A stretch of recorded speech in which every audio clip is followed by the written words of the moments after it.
I'm getting ready for this video and I just have my full hand just like up through my shirt, and I'm sure anybody out my window is like, what the Hello, welcome back to my nighttime series. My name is Britt Shane. I'm a serial entrepreneur, business consultant, and a spiritual teacher. I am here to rapid fire at you my top 10 tips of the day. This is a new series that I started last week, and it is where I wind down my day by telling you things that I think that you need to know. If you like this series, you can go back or forward depending on when you watch this and watch some of my other top tips. Some of them will be fun tips, some of them will be things I've learned about life, and some of them might be my unpopular opinion about stuff. Also, if you don't like my tips, you don't agree with my tips, that is totally fine. That is why they're my tips. If you want to do your tips, go make your own tips video and then tag me in it. So just know that these are the things that I've learned from my journey that I think will be beneficial to you. And I genuinely sat with this too. I genuinely thought, what do I really think about life? So don't take this personal. If you live in a way that's the opposite of this, it is not my intention to hurt anyone's feelings. I just want to entertain you today and tell you some things that I've learned. All right, this series, these 10 tips are a little more uplifting than the first 10. So I was just glancing over these and I'm really actually excited to dive into this. So up first, what will be, and things that are meant to be yours will find you and come across your path, but you can fuck up those things. You can be given really incredible opportunities and have doors open for you, and you can mess them up. Also, there can be an opportunity where you needed to take action and you didn't, and you actually missed that opportunity. So I'll give you the perfect example of that. I had this really strong calling last month to go to Portugal. Very, very strong. I was actually praying on it and I said, where should I go? And I heard Portugal. And then I said, where should I go? I asked a second time and I heard Lisbon. And then those of you that know geography, I Googled it and Lisbon is in Portugal. And I thought, that's really random. I probably should go to Portugal. So then I said, universe, if you want me to go to Portugal, make the money to go to Portugal appear out of thin air. And someone texted me within hours of that and ended up booking a full business build with me. For those of you that don't know, I have an agency that builds businesses. And I said, okay, well, there was the money for Portugal. And then guess what? I didn't go to Portugal. And I probably missed a timeline that I could have jumped on. And my point of this is, even me having a connection to the divine and being fairly intuitive, I still do this too. I'll be intuitively guided to something. And then what's weird, and I've noticed this in business too, I will get business ideas and they will be so brilliant. And if I don't act on them and write it down, if I try to go back and access that stream of consciousness, it's incredibly, incredibly hard. So I do this myself. We are manifesting and praying and asking for things all the time. The doors will open, the people will appear. So I do just want to talk about that. I always say the universe will give you every single ingredient that you want. You want to bake a cake, you're going to get every single fucking ingredient, the flour, the sugar, the butter, everything you need, even the kitchen to cook it in. But you still have to walk into the kitchen and put the ingredients together and grease the pan and put the cake in there and then cook it and then let it cool. I don't know why I'm taking this cake metaphor so seriously. The life of your dreams is part creative process, part prayer, part asking, part alignment, and part movement. It's part movement. Participate in the creative, collaborative effort with the universe. The universe is going to meet you halfway. I have a best friend and a business partner who literally said, if my husband is coming, he's going to have to literally come into my yard or pull into my driveway. I kid you not, she's been currently talking to somebody who literally drove to her house to fix her car. And that's the kind of alignment that I love. I love that for her. All right, moving on. No matter how many writers, creators, and speakers there are in the world, we still need that from you. We still need your voice. Not only because you have things to teach the world, you have things to build for the world and share with the world, but the fact that the people in your life that look up to you, that know you, that love you, need to see that side of you. You have a specific body of knowledge that only you know. And I'm not saying everybody needs to be on camera. Not everybody needs to have a podcast. We all know someone who is building a channel or building a podcast or writing a book just for the attention. And these are not the people I'm talking about. But if you're watching my channel and you've gravitated here, I have set parameters that the people that need me are going to find me, and the people that don't need me or don't want to hear from me are going to be repelled away. And the universe sends you here, okay? Energetically, today we are a frequency match, even if you've never seen my face and even if you never watch a video again. So right now, this message is coming for you, and I want you to hear me say that you have something that the world needs to experience. That could be bringing a child to this earth. That could be writing a book. That could be creating something that helps a bunch of people. That could be writing. It could be coming up with a cure for something. It could be inventing something that moves things forward in an industry. There is something that you can do that will make your life matter, okay? And when I build businesses and I do consulting for people, one of the most common things that I sense from people, and sometimes they'll say it out loud, is, why me? Why me? Can I do that? Are you sure I can do that? I can't do that. I'm just a mom. I'm just a girl. I'm just an entrepreneur. I'm just a this. No. You are standing in a life that was largely created for you by societal norms. Societal pressure is why you're here. Very few people are actually living a free, autonomous life. I really want you to stop right now. We're gonna play a little activity. If you have more than one answer to this, that's great. We're gonna play a little activity. I want you to stop right now, and I want you to tell me something that you only do because society wanted you to. I'll go first. Drive a nice car, live in an overpriced apartment, feel guilty for not being married by 37, feel like I have to say yes to things when I really want to say no, not taking as many trips as I want because I'm trying to be financially savvy and save and invest. I just thought of 5. Your turn. If you have a really messed up one, I want to hear what it is. And you know what? You're safe here. I don't care what your answer is. I've always wanted to be a mother, so I'm not shaming being a mother. I am saddened by the fact that I haven't had a kid yet. But I just want to say I have had people be so honest with me in this and say, I never wanted to be a parent. That wasn't the world for me. That wasn't what I wanted. Or I think I married the wrong person. Or I don't love my husband anymore, but I have to stay here for my kids. Or I hate my job, but I need the money. Guys, why do we live in a world like this? Can we please change it? I'm setting that intention.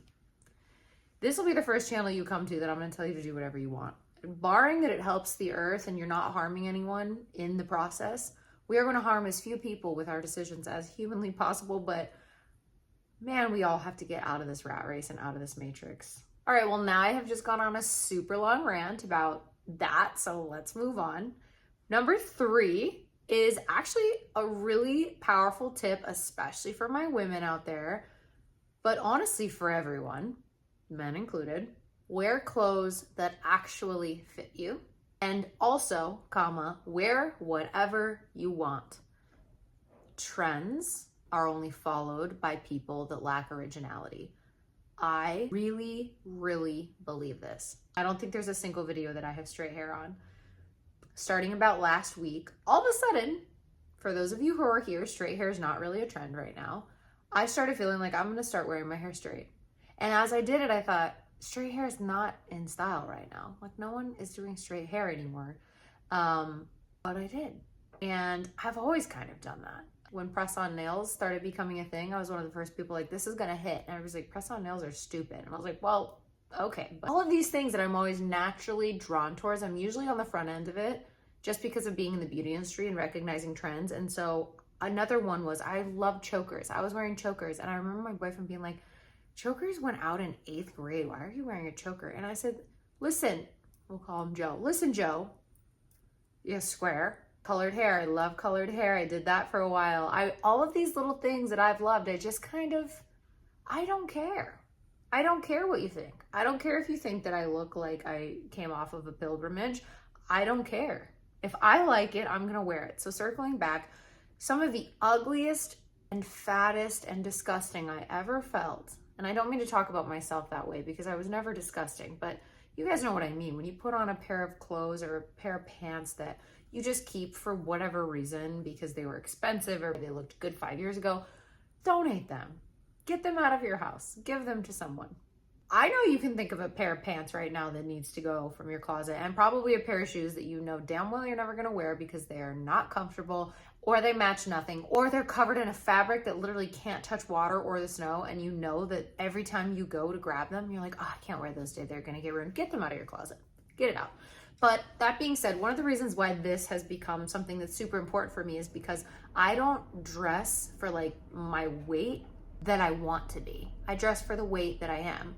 And this is from somebody who has gone from 160s all the way down into the 140s in the last year from intermittent fasting. I've struggled with my weight for so much of my life. So as I say this, I actually have different piles of like when I'm a little bit heavier and a little bit leaner. I don't even play that game anymore. And the reason I keep the small pants is because I typically do end up fluctuating back down, just depending on what season of life I'm in. If your clothes fit you properly, you will feel better about yourself, you'll feel better in your skin, and you won't spend all day feeling like you are sausaged into something. Or the opposite, where you wear something that's so baggy and you feel frumpy and gross. Don't do that. That is a top tip of feeling beautiful every day. Go buy pants that fit you. Please, please. And also, don't buy shoes a half size too small so that your feet can look more delicate. Number 4, and I'm not gonna harp on this one too much, but water. Water. Coffee does not count as water. Okay, soda does not count as water. Even tea does not count as water. It's close. Just drink water. You know what? We're gonna actually ask ChatGPT, why do I need water? Okay. Hydration. Every cell, tissue, organ in your body requires water to function properly.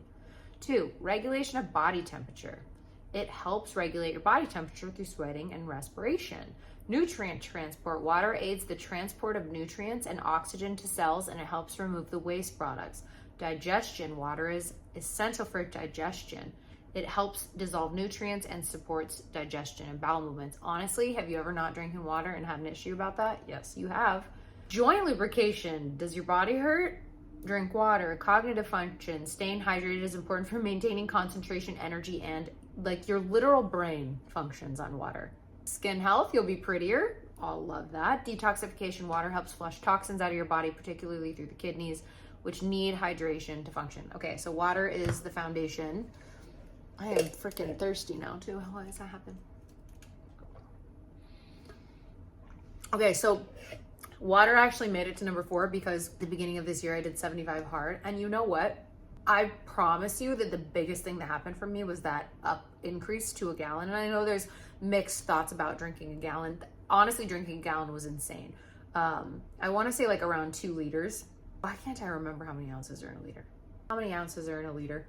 33.81 ounces. Okay, so like, let's call it at least 2 liters of water a day. Like by the time I got to about 70, 80 ounces every day, I felt awesome.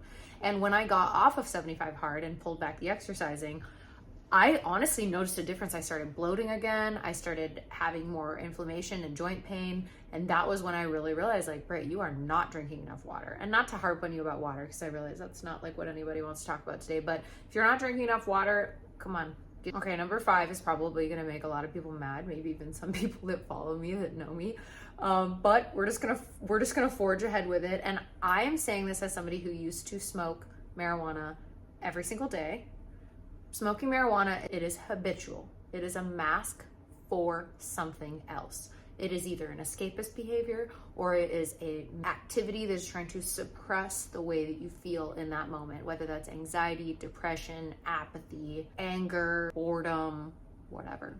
Don't argue with me about this one because I used to be a drug addict, and I'm not talking about being a drug addict of weed, but I used to have a significant problem with consumption when you get sober. And not even, I don't mean like I will never touch a drug again in my life and I will never drink, but just getting to the point where that is no longer how I have fun. There was years, a decade of my life where having fun went hand in hand with doing substances. Those two things were not separate, okay? And I wouldn't have understood this when I stood inside that wound. But getting out of it, there's a time where when you want to cut out substances, you have to also distance yourself from people who consume substances frequently. It's a very well-known part of addiction therapy, and it was really hard for me because a lot of my friends I did a lot of drugs with, and so there's still is a lot of people that I would love to spend time with, but they bring me back to a version of myself a few years ago that I just don't want to interact with. It has nothing to do with the person. The people can be my favorite people of all time, but if I did drugs with them, that's where I go. When I'm around them, I remember that version of myself. So all of that being said, it wasn't until I got sober, took space from a lot of those people, and then re-hung out with them, and then they're smoking or they're drinking or they're that version of themselves. And I think, oh my God, like your entire personality has changed. Who you are just changed. And I am not shaming anyone for having fun. I think that having a little bit of wine or taking mushrooms, any of that, I'm a big fan of psychedelics. I actually have scheduled ketamine therapy tomorrow with the doctor. So I'm a big fan of using substances for medicinal purposes and even for pleasure and exploration. But what I am talking about in this point is habitual use. Daily use that you're telling yourself is medicinal and it's actually covering up something. And the reason I bring up weed specifically is because I don't feel like there's a need to demonize a lot of the other substances, even alcohol, unless you have a problem. I think alcohol can naturally correct itself in most people because you do get so sick if you overdrink. Now, that is not to say that people don't struggle with alcoholism, because they absolutely do, and that's not what I'm talking about. I'm talking about the mom that wants to have a couple glasses of wine. I don't find an issue in that. You want to get a little buzzed with your friends on Friday, enjoy your life. We have one of them. I am talking about the person who is habitually on a day-to-day smoking and saying that it is healing, saying that it is helpful. It might be helpful, but it is not going to heal you because it is going to mask what you are trying to cover up. In that situation, I can understand it. There is a time and a place. If you have a migraine, okay. If you are struggling with an illness and you need to not feel nauseous or you need to get your appetite back, absolutely. Like, there is a time and a place. I do believe it's medicinal, but what we are talking about here is habitual. So if I didn't make you mad with that one, no shame, no shame, no shame. I was her with my little bowl and my little oney every single night for years. So we're growing together, okay? Okay, this one I kind of touched on in the last video about skincare, but I just want to overall talk about it in all of the realms. The average products are full of fillers and chemicals, even if they say that they are natural. Your body can handle a small amount of these, but not the current load. So I am a cosmetic formulator, which basically means I make products for a living for one of my businesses. What I do is when I want to reinvent a product or I want to make a product better, I look at the label, I list out all the ingredients, I take it to EWG, I then reference how toxic the ingredients are, I buy the replacements, and then I start mixing different versions of the clean one. I will tell you that clean products are so hard to make because I'll give you an example, mascara. I'm on my 4th attempt to make mascara. I don't know that I'll ever figure out mascara without an actual chemistry lab, because there are molecules and binding agents inside of mascara that make it so unhealthy for us to put on our eyes. Here's where the problem lies. When you put that many chemicals in your body on a daily basis, our body is naturally equipped to handle a pretty heavy chemical load, but not this heavy. So we need to eliminate the toxins in as many places as we can. So that's why I think like the water bottle movement has been really big, and using organic laundry detergents and organic soaps. There are some things that I will still use, like very high end, which like in my soaps and stuff, like hospital grade disinfectant. I own a tattoo academy. We are absolutely going to use hospital grade disinfectant when we're working with blood. But aside from that, most of your average home products you can buy organic. And what I want you to do is EWG is a really, really famous website. You could go there, type in all the products you have, and it'll give you a number from, 0, toxic load, 1, and I believe it's all the way up to 5. Okay, so I'm just gonna look up like a common product. Okay, so I am looking at Dawn dish soap and also Cascade pods. 2 things that I use in my home. Both are of low concern, okay? Now's where it gets interesting. So you can have the same company, but then they have a specific product. Just to give you an example, we have like a very common dish soap here. When you scroll down, there are so many toxic ingredients. So these little orange guys, right? All of those are like a high concern mark. So, and then green would be okay. Oh, can you see that? So that means that this many of the ingredients are bad. I'm just literally gonna click on the very first one. Cancer, endocrine, reproductive effects, damages DNA, general systemic and organ effects, respiratory effects, nervous system effects, skin irritation, damage to vision, cancer, digestive system, respiratory effects. All right, so we will get back on track, but I just want you to be mindful of the things that you're putting on your skin and in your body every single day. All of them are available online. What you're looking for is a low toxic load. So I'm not saying that you need to give up every single thing in your life that's toxic. I'm just saying we need to start slowly replacing things and finding better alternatives. And you know what? I still sometimes go and eat crumble cookie. I still sometimes go to the fair and enjoy myself and have a funnel cake. I still sometimes wear perfume and let it touch my skin. Like, I am not a perfect human, but I will tell you that if we do not address the toxic load, you will end up sick in some way, shape, or form. And I can't possibly tell you how that would manifest. It cannot hurt to stop inundating the body in any places that you can, okay? You don't need to overhaul your entire life. Don't get overwhelmed. Start with one thing a month and then just start slowly replacing things that you are consuming and using on a daily basis. Your soaps, your hair care, your skin care, your toothpaste, things like that. The average shower for women has hundreds and hundreds and hundreds of cancer-causing chemicals. And basically what happens is these things go into the body and they disrupt our system. These chemicals can damage our nervous system, our endocrine system. They can create environment in the body where you can get cancer. The body is very smart and it will work on our behalf to heal us, but it cannot heal you if you are constantly pummeling it with toxic load, okay? All right, number 7, your phone might be making you miserable. Break up with it. One of the things that I did to increase my happiness levels significantly was start to detach from my phone. I started calling over texting. I started taking days and days offline. I actually let everyone in my life know in June that I would be going offline for the summer. And I'm gonna make a different video about my offline life and how insane it was to try to be offline in a world that does not want that, like that, accept that. Oh my God, it was so nuts to just try to have 3 months where I didn't speak to anyone. People would get actually upset and actually mad at me, and they would pretend that they were fine with it, but like it was very obvious that they weren't fine with it. And I'm talking like dozens of people. I'm not just talking one person. I had such a hard time. And the thing was, I had built multiple businesses. I had thousands of people's numbers in my phone, and I just wanted to be left alone. And not even because I was mad at anybody. I just wanted a break. I was gifting myself a break, and I was supposed to be leaving the country. That's also a really good way to do it, is like, if you're on a different time zone, you can create a natural space with your home time zone. But for a lot of us, that's not possible, or we have kids or families and things that we have to focus on, jobs. We can't just like fly to the other side of the country. So I took my screen time from 9 hours a day on my work phone to 1 hour a day on my work phone. And that 1 hour a day was probably just like me playing YouTube in the background. I literally didn't open text messages for days and days and days at a time. And it was glorious. And I will actually, I'm gonna put in my mind to make a video on this, so keep an eye out for it. I'll probably make it in the next month. Your phone is making you miserable.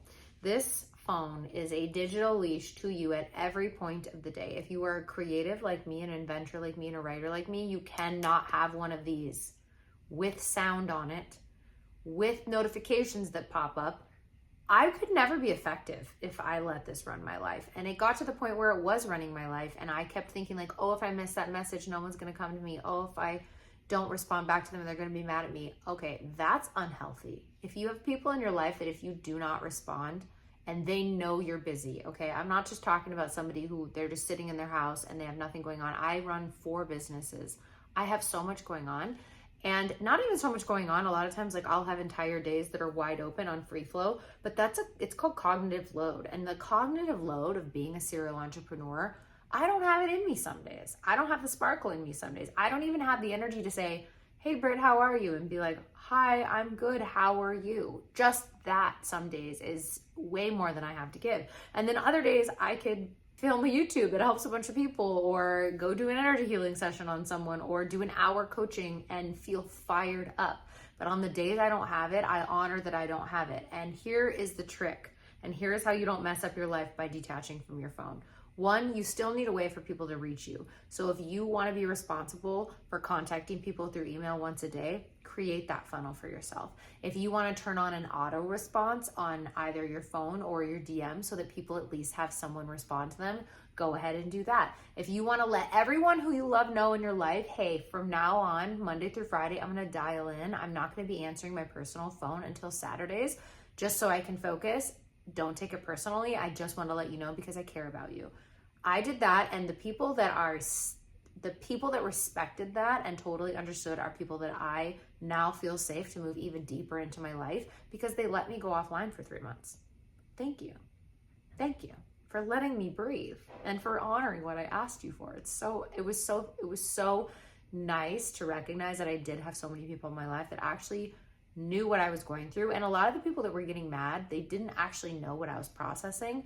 And therefore, it wasn't like I was going to text them what was up, because it was just like not something I wanted to talk about through a text message. So I was just like, damn, if you only knew that you're like railing down on me for not answering my phone when I literally can't. I literally don't have the energy. Even if you're not having a mental breakdown because of your phone, I want you to realize that these things are ruining our lives. And I do have a phone, but I have a phone that I have a very healthy, interdependent relationship with. And on days I'm social, I have my notifications on, and on days I don't feel social or days I'm writing, it goes face down, it's on silent. Sometimes I leave it at home. Today I realized I didn't have my phone with me for like 5 hours because I've gotten so used to not having it. Your brain will work better when you're older if you start reading. So we need to keep our brains working. We need to give our brains problems to solve. And also, reading is incredible. So reading is going to exercise the brain. It's going to improve cognitive function as we age. So not only is reading going to create mental sharpness, it can potentially delay cognitive decline as we get older as well, which is so incredible. I absolutely love reading. It is the first thing I cut out of my life when I get busy. And honestly, it's the first thing I need to keep in my life. Increasing your knowledge base also increases your ability to have critical thinking skills, and it expands your viewpoint of the world, which makes you a more well-rounded human. There are phases for fantasy and fiction, and there are phases for nonfiction. Follow whatever you need at this time. I recommend kind of alternating a fun book with a not so fun book and just kind of alternating throughout your day. And listen, guys, you don't need to read a ton. You could read 10 minutes a day, and that's a lot of reading every year. If you read 10 minutes a day, you're powering through books on a yearly basis. It will also improve your communication skills. Your vocabulary will expand, and it will help you communicate with others more clearly and more effectively. Also, it helps you focus, and it helps you master concentration. In a world where we just talked about, your phone is ripping you all which ways, it's going to help you dial in and help you master focus in a world that wishes anything but for you to be focused. So it will absolutely help your ability to concentrate. And a lot of us, we don't really get to see the world from everyone's point of view. So it's going to help expand your empathy. If you read biographies or books about people's life and things that people have been through, it's going to help you see the world through a lens that you would never have access to otherwise. I also love fantasy because it puts me in my feminine. It helps me feel like I feel sexually charged. I feel emotionally charged, or I'll feel happy, excited, inspired. It puts me in an entirely different universe for a short period of time. And also the act of remembering characters, remembering the plot line, it actually improves your memory, and it helps you have a better memory as you age. And I love reading. It's one of my favorite hobbies.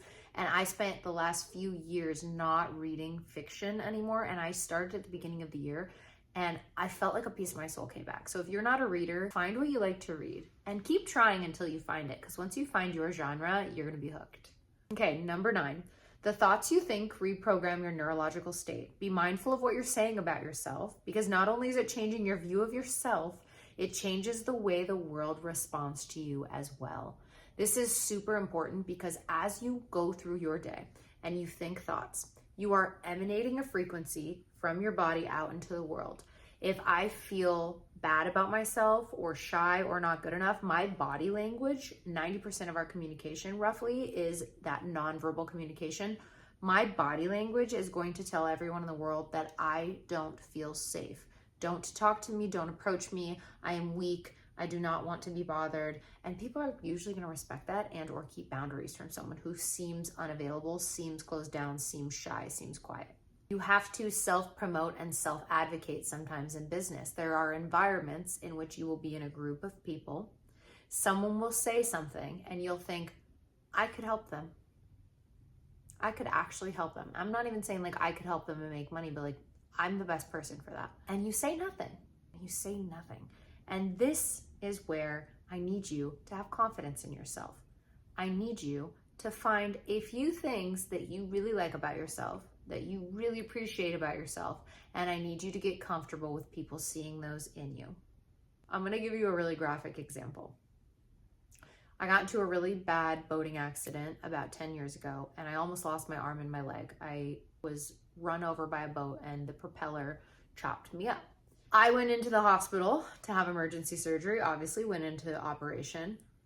I needed that neurologist, that trauma surgeon, to put my body back together in the perfect way that he did. And in that room, he raised his hand and he said, I've got this.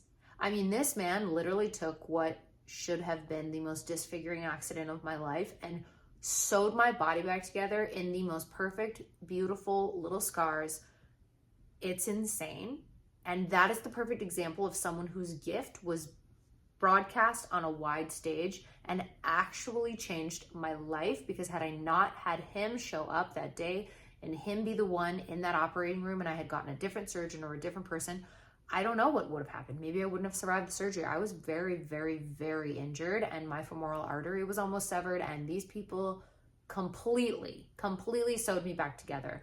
And so that's a good example of like someone self-elected. He said, I think I'd be good at this. I am good at this. I'm going to put all of this time into it and I'm going to save this girl's life, or at least save my body. At minimum, he saved the physical look of my body. I am covered in very large scars, but for what happened to me, they look pretty damn good. So circling back, sometimes in life, we have to decide that we are the best person for the job, and then we have to go out and put ourselves in the pathway to be there. So goes back all the way back to the beginning laws that I was talking about, where I said, you might be given an opportunity, but if you don't speak, if you don't open your mouth and self-advocate and self-promote, who's gonna select you? Who's gonna pick you? They wanna pick you. They don't even know what you're offering. So from this moment forward, I want you to emanate a confidence around whatever it is that you think that you can do best. You have to figure out a few of those things, because the next time someone says, I need a website built, and you're like, I'm amazing at that. You go, oh, I do that for a living. Just say that. It's simple. Oh, I could help you with that if you want. It doesn't even need to be like super aggressive. If somebody tells you they're really struggling with grief, you're like, oh, I'm actually a grief counselor. If you ever want to chat, here's my number.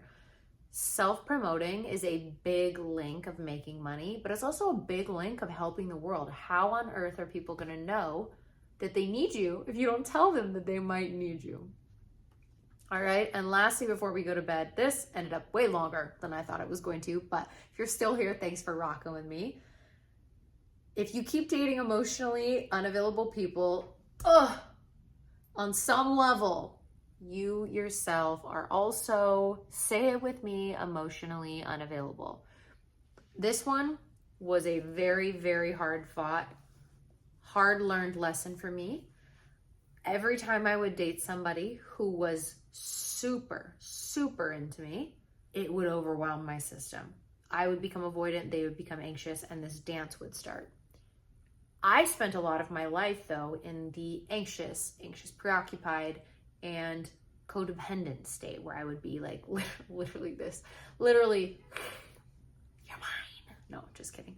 But I was abandoned as a kid. I was really abused as a kid, and therefore I really clung to people. When I would find these amazing people, I would fall in love so hard, and I would want to be healed by them and soothed by them. My little 8-year-old just needed to be loved and accepted, and that sweet little girl just wanted someone to not leave her.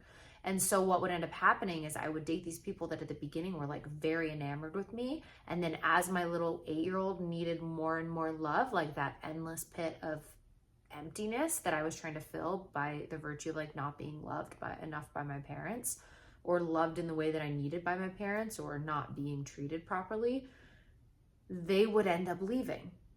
And I would pine and I would mourn. And then once I healed, once I healed that anxious, right? So then you have anxious on one end, which is where you cling to people. And I'll be doing a lot of videos on attachment styles, because learning attachment styles and having an attachment styles therapist has changed my actual life. So you have anxious, you have in the middle is secure. They attach to relationships easy, let go of relationships easy. They have a very natural and easy time with intimacy and connecting. And then you have avoidance, where the closer you get, the more they pull away. And then the anxious is on that other side. We already talked about them, but the anxious is the more you pull away, the closer I get. So you have these two ends of this pole, and one person's pulling away and one person's chasing, and then one person's pulling away and one person's chasing. Once I healed this chaser person, okay, Then I just became secure when I was single. I'm just rocking out here on my single train, just hanging out, doing great. I was doing great single once I healed my anxious. Then I dated someone anxious. And guess what happened? I became so avoidant that for a good 6 to 8 month period, I got to experience my avoidant side. My, why are you touching me so much? Why do you text me so much?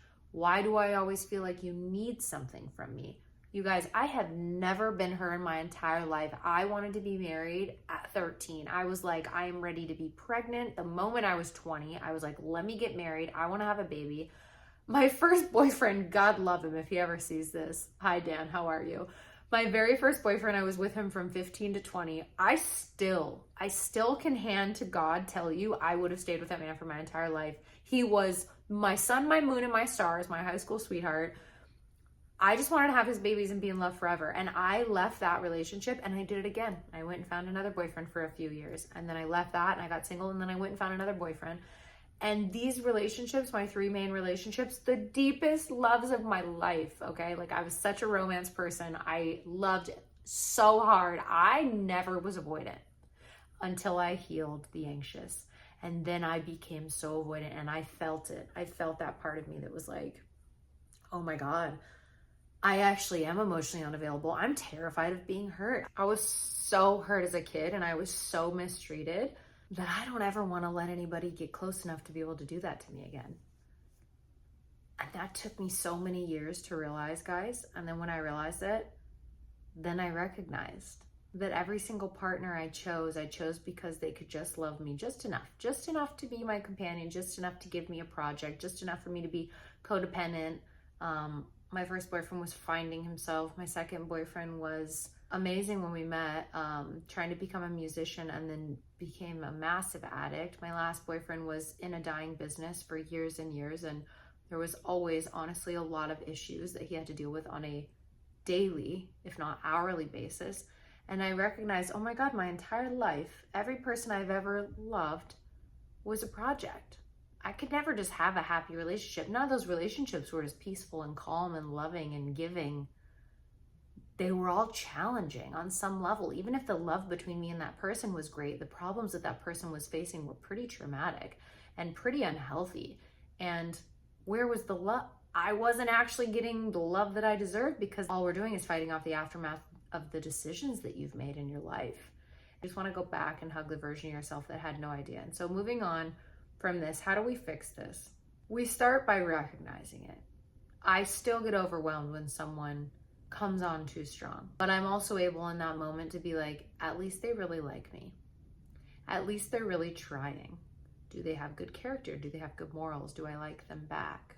Being truly, honestly, and purely loved by someone can be a terrifying thing when you've never experienced that, even from the people who brought you to this earth, who are your parents. I have spent the last year realizing that like there are 2 options in love unless you become secure. It's either you're always having anxiety that someone's going to leave and you live in the fear that someone's going to leave and you low-key always kind of think someone is mad at you or on their way out or they're going to change their mind about me. Or the other side of the pendulum swing is, get off of me. Why are you always up my ass? Why do I feel like I can't breathe? Why don't you have something to do today? Why are you bugging me? Why are you texting me? Why are you sending me gifts? It's Tuesday at 10 a.m. Sad. We should want that. We should want somebody who really loves us and tells us that we're amazing, but I had never experienced that until in the last 2 years. And experiencing my own emotional unavailability is why point 10 has been our wrap-up good night.